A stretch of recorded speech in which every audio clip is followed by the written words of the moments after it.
Today we are going to discuss about the half-life period for zero order reaction.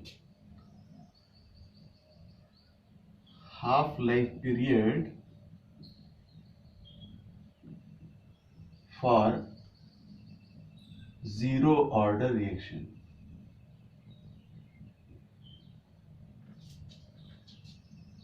शून्य कोटि अभिक्रिया के लिए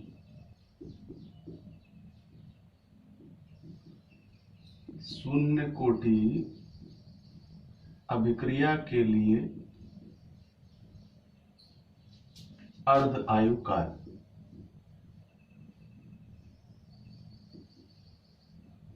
और जैसा कल हम लोग डिस्कस कर पाए थे कि हाफ लाइफ पीरियड क्या है, so according to the case of a chemical reaction we says that वह टाइम ड्यूरेशन जिसमें कोई रिएक्शन का रिएक्टेंट सब्सटेंस अपनी प्राइमरी क्वांटिटी का जस्ट हाफ हो जाता है, यानी रिएक्शन में पार्टिसिपेट करने वाला जो विकारक पदार्थ है वह अपनी प्रारंभिक मात्रा का आधा भाग विघटित होने में जो समय लगाता है उस टाइम ड्यूरेशन को हाफ लाइफ पीरियड या अर्ध जीवन काल कहते हैं।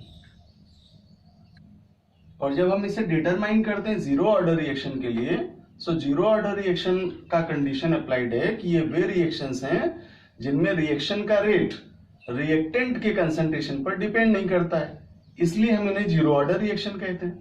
तो according to the case of zero order reaction चलिए जान लेते हैं कि क्या इसका हाफ लाइफ पीरियड होगा।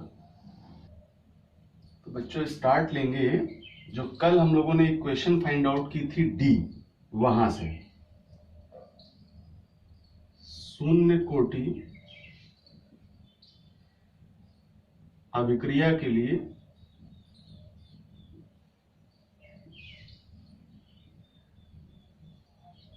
समीकरण डी से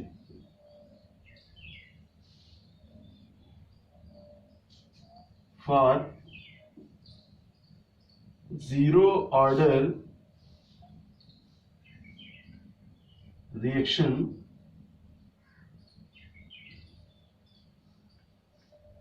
according to equation D। अब इक्वेशन डी बच्चों कल हम लोगों ने डेरिवेट की थी, active mass of A equals to minus k t plus active mass of A zero.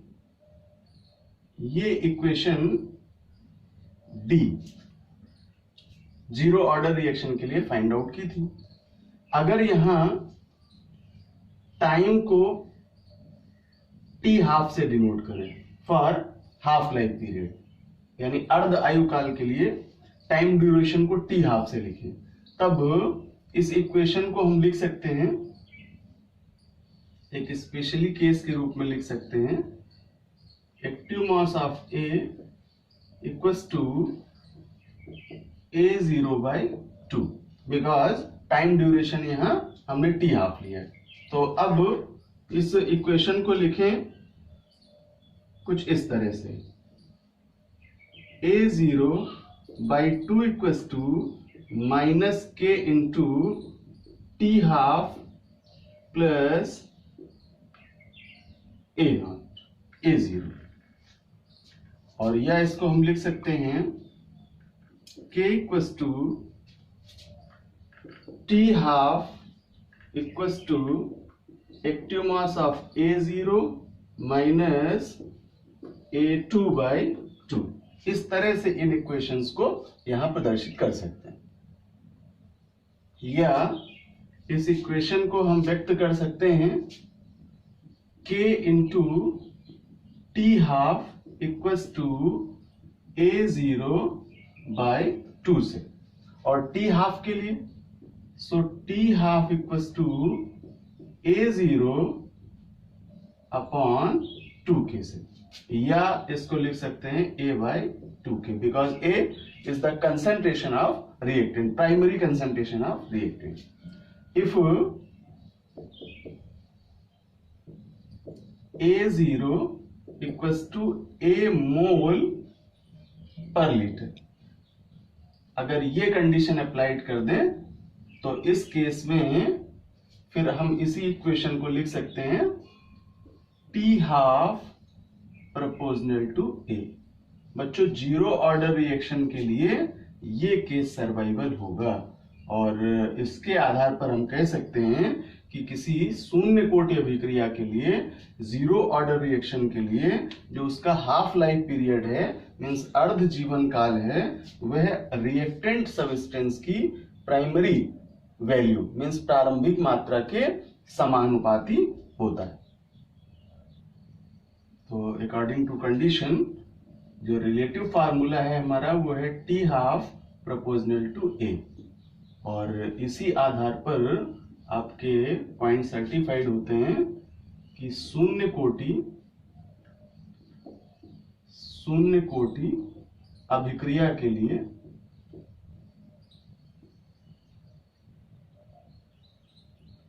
अर्ध आयु काल या अर्ध जीवन काल अभिकारक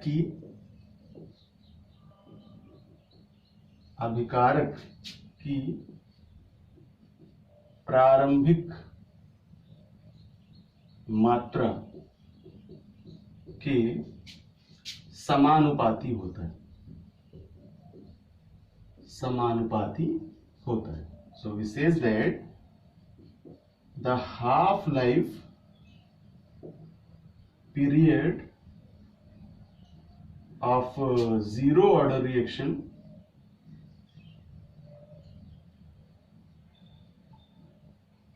is directly proportional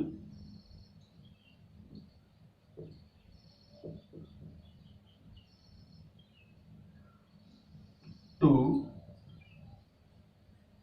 initial concentration of the reactant। ये कंडीशन बच्चों जीरो ऑर्डर रिएक्शन के लिए जानी जाती है। तो जैसे मैंने कल डिस्कस किया था आपसे कि टी हाफ का रिलेशन जीरो ऑर्डर रिएक्शन के लिए और फर्स्ट ऑर्डर रिएक्शन के लिए हम लोग पढ़ेंगे। यहाँ फर्स्ट ऑर्डर रिएक्शन पर जो रिलेटेड फार्मूले हैं टी हाफ के लिए उनसे क्वेश्चंस ज्यादा पूछे जाते हैं बट फिर भी जीरो ऑर्डर की कंडीशन हमें कंफर्म होनी चाहिए। तो बस ये कंडीशन अप्लाइड कर लें कि जो हाफ लाइफ पीरियड है वो रिएक्टेंट की प्राइमरी कंसंट्रेशन के डायरेक्टली प्रोपोर्शनल होता है। और जीरो ऑर्डर रिएक्शन के बाद अब हम लोग सेकेंड टाइप पढ़ेंगे जो कि मोस्ट इंपॉर्टेंट पार्ट है आपके एग्जामिनेशन से related, first order reaction. First order reaction इन्हें प्रथम कोटि अभिक्रिया कहते हैं।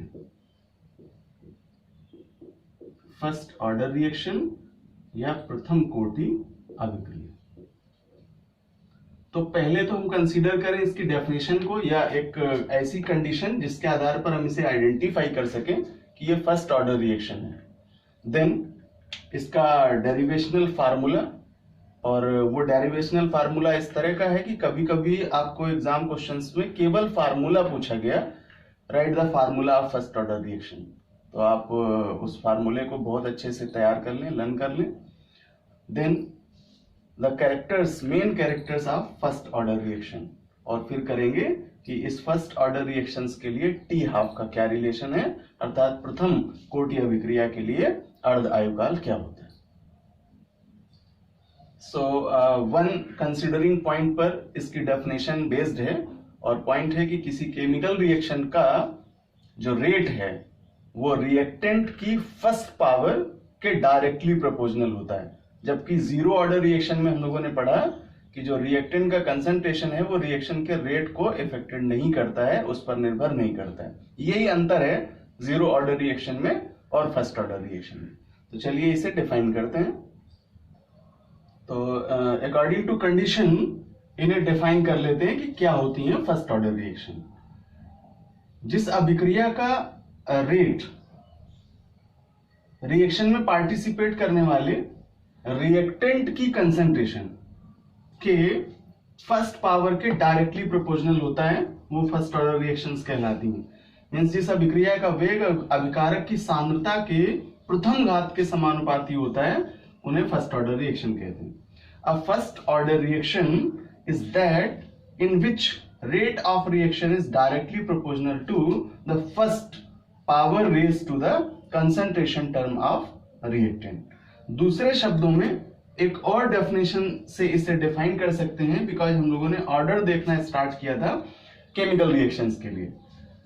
सो we says that reaction is said to be of first order if its rate is determined by the change of one concentration. ये यहां पर इस डेफिनेशन में इफेक्टिव पॉइंट्स है चेंज ऑफ वन कंसंट्रेशन, यानी जो रिएक्टेंट सब्सटेंस है उसकी एक सांद्रता में जो परिवर्तन होता है उस आधार पर भी ये रिएक्शंस फर्स्ट ऑर्डर रिएक्शंस के रूप में कंसीडर होती हैं और इनका आइडेंटिफिकेशन प्रथम कोटि अभिक्रिया के रूप में करते हैं.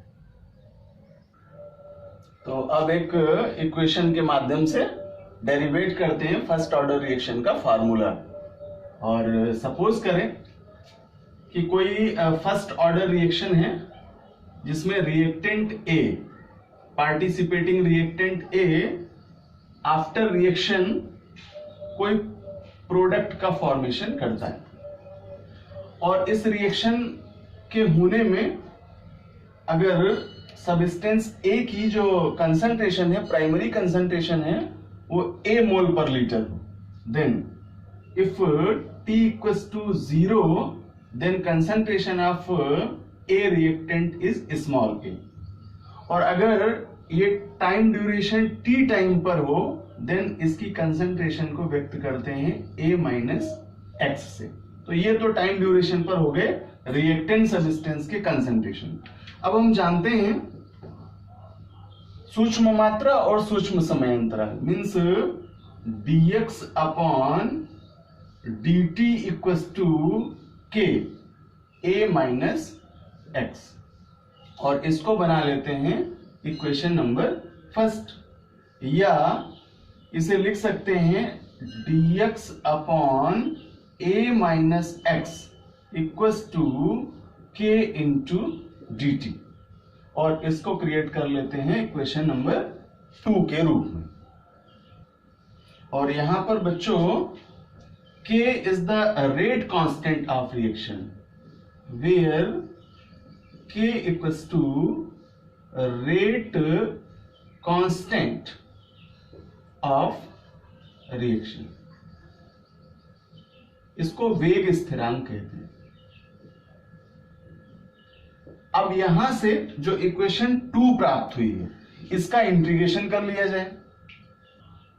तो अब इक्वेशन 2 का इंटीग्रेशन कर दें. So on integrating of equation 2, और इक्वेशन है dx upon a minus x equals to k into dt.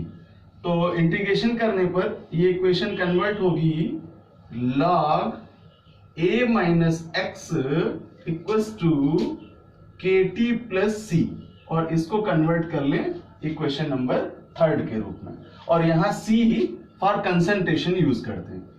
अब यदि t इक्वल्स टू 0 कर लें मीन्स टाइम ड्यूरेशन 0 कर लें और x इक्वल्स टू 0 रख लें, यदि t बराबर 0 और x बराबर 0, तो इसी इक्वेशन को यानी इक्वेशन नंबर 3 को जनरेट करेंगे c की वैल्यू के आधार पर.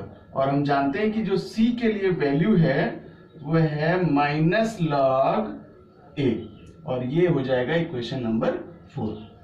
अब यहां से बच्चों ये जो इक्वेशन 4 मिल रही है इसमें से c का वैल्यू इक्वेशन नंबर 3 में से c के वैल्यू में पुटअप कर दें, देन देख लेते हैं क्या इक्वेशन मिलती है. तो समीकरण इक्वेशन 4 से c का मान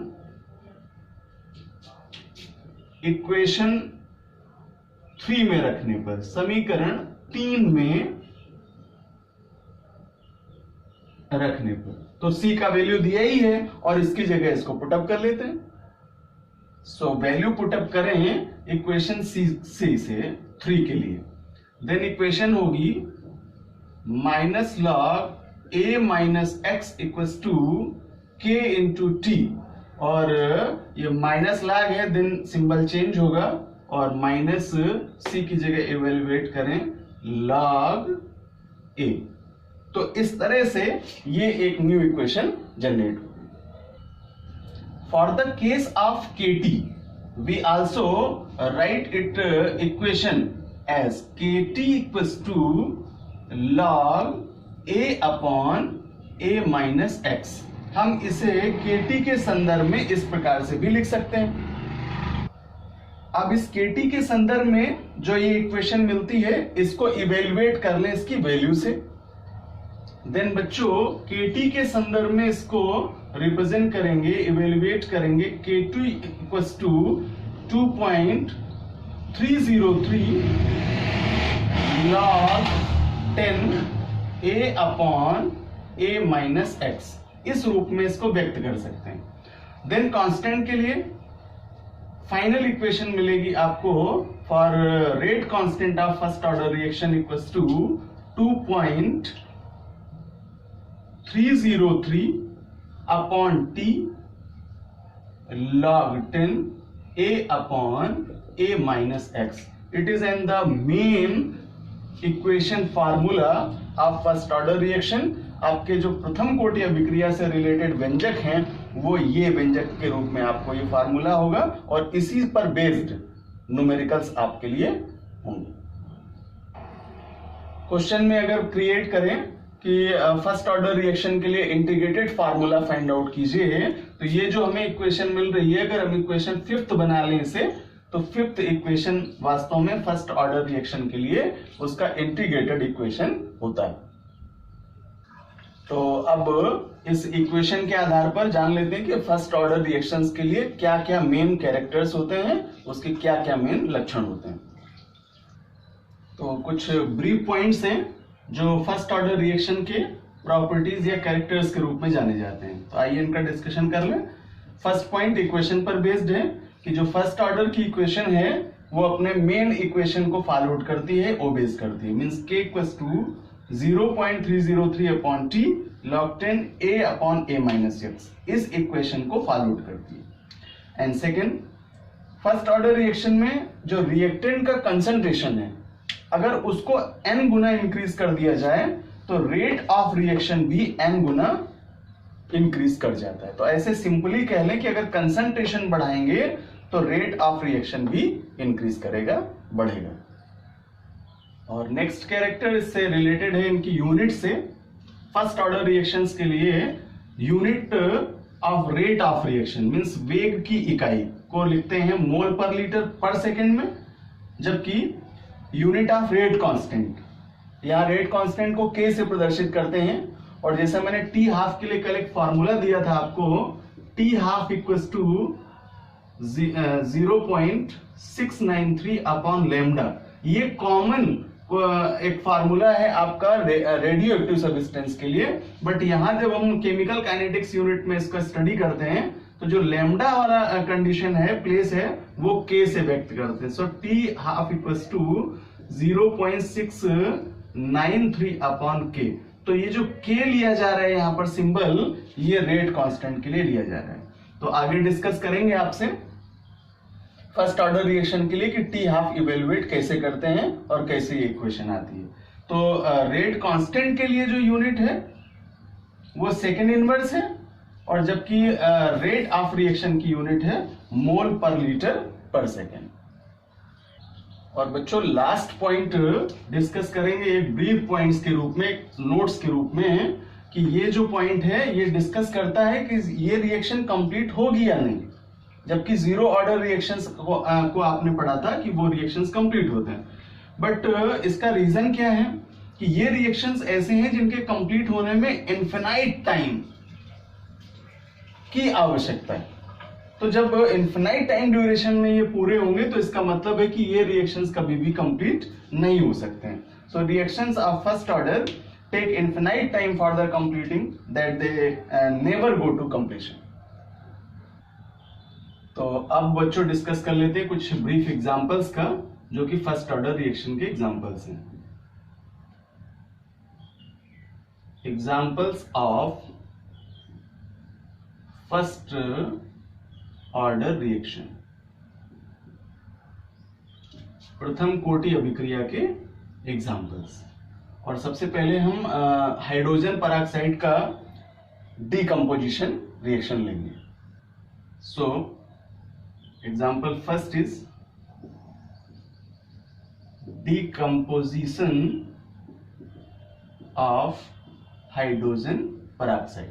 बच्चों, अगर हाइड्रोजन पेरोक्साइड को अपघटित करें then H2O2 gives out H2O और प्लस O2। ये इसमें ब्रेक करता है, हाइड्रोजन पेरोक्साइड अपने कंपोनेंट्स में ब्रेक करता है। देन इसके लिए, इस ब्रेकिंग के लिए जो रेट ऑफ रिएक्शन है वो H2O2 पर डिपेंड करता है। So rate equals to K active mass of H2O2। इस अभिक्रिया के लिए जो वेग है वो केवल एक अभिकारक पदार्थ पर निर्भर करता है, जिससे ये रिएक्शन आपकी फर्स्ट ऑर्डर रिएक्शन के रूप में जानी जाती है। For second example, decomposition of NH4NO2। अगर इसका डीकम्पोजिशन कराएं तो ये अपने कंपोनेंट्स में ब्रेक करेगा, NH4NO2 से प्रोड्यूस करेगा nitrogen and nitrogen, so N2 और प्लस हाइड्रोजन ऑक्सीजन मिलकर के वाटर H2O, ट्वाइस H2। तो इस यहां भी इस रिएक्शन में जो रेट है वो NH4NO2 पर डिपेंड करता है। So rate equals to K active mass of NH4NO2। एक अभिकारक पदार्थ पर इसका रेट निर्भर करता है, इसलिए ये रिएक्शन भी फर्स्ट ऑर्डर रिएक्शन होगी। और इसी तरह से कुछ एग्जांपल्स ले सकते हैं, जैसे हाइड्रोलिसिस ऑफ सुक्रोज। अगर सुक्रोज का हाइड्रोलिसिस कराएं देन सुक्रोज का फार्मूला C12H22O11 एंड हाइड्रोलिसिस कराते हैं बच्चों वाटर से, H2O से, in the presence of concentrated H2SO4। Sulphuric acid के प्रेजेंस में हाइड्रोलिसिस कराते हैं। सो इसको एसिडिक हाइड्रोलिसिस भी कहते हैं। After hydrolysis it makes C6H12O6 plus C6H12O6, यानी ग्लूकोज और फ्रक्टोज का ये फॉर्मेशन करता है। तो इस रिएक्शन के लिए rate equals to K active mass of sucrose C12H22 and O11 and active mass of H2O की पावर 0। तो इस तरह से यहां पर जो मेन रिएक्टेंट है वो आपका सुक्रोज होगा और ये रिएक्शन भी फर्स्ट ऑर्डर रिएक्शन होगी।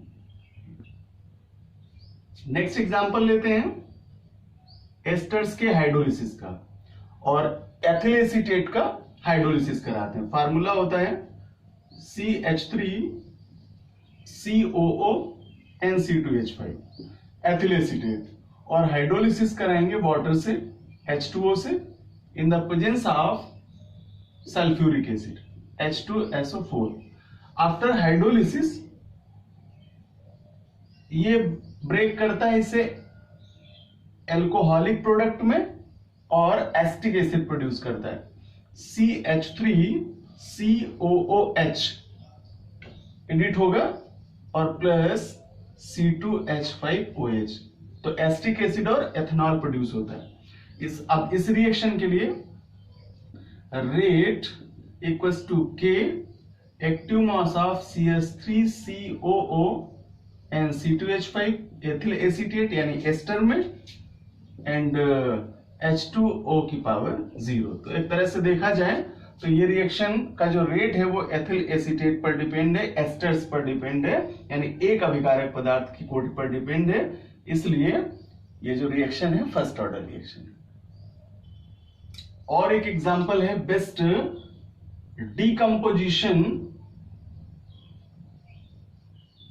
Decomposition of nitrogen pentoxide N2O5 का डीकम्पोजिशन करें। तो बच्चों ये अपने कंपोनेंट्स में ब्रेक करता है, N2O5 gives out NO2 plus O2, इसमें ब्रेक करेगा, बैलेंस करेंगे सो 2N4 से। तो इस रिएक्शन का जो रेट है, rate equals to K active mass of N2O5, single reactant पर डिपेंड करता है। इस तरह से ये रिएक्शन भी फर्स्ट ऑर्डर रिएक्शन होगी। और बच्चों अगर डिस्कस करें और एग्जांपल्स का, तो all type of radio active decaying means radio active सब्सटेंसों का विघटन वो आपका फर्स्ट ऑर्डर रिएक्शंस पर बेस्ड होता है। और डिकेइंग के संदर्भ में कल हम लोगों ने T½ के लिए कंडीशन अप्लाइड की थी कि जब कोई रेडियो एक्टिव सब्सटेंस अपनी प्राइमरी क्वांटिटी का जस्ट हाफ डिके करता है तो उस टाइम ड्यूरेशन को हम कैलकुलेट करते हैं उसके हाफ लाइफ पीरियड से, अर्ध आयुकाल से। तो इस तरह से नेचुरली जो ऐसे सब्सटेंस हैं जो अल्फा बीटा गामा रे का एक्सक्रीशन करते हैं वो सब्सटेंस रेडियो एक्टिव होते हैं, और जितने भी रेडियो एक्टिव डिकेइंग हैं वे सभी फर्स्ट ऑर्डर रिएक्शन को फॉलो करते हैं। तो बहुत अच्छे ये एग्जांपल्स हो गए फर्स्ट ऑर्डर रिएक्शंस के लिए, जो कि आपके क्वेश्चंस में भी पूछे जाते हैं। इन्हें कंप्लीट कर लें और नेक्स्ट क्लास में डिस्कस करेंगे हम लोग कि कैसे इवेल्युएट करते हैं फर्स्ट ऑर्डर रिएक्शंस के लिए इसकी T½ वैल्यू का, और देन फिर इससे रिलेटेड न्यूमेरिकल क्वेश्चंस करेंगे।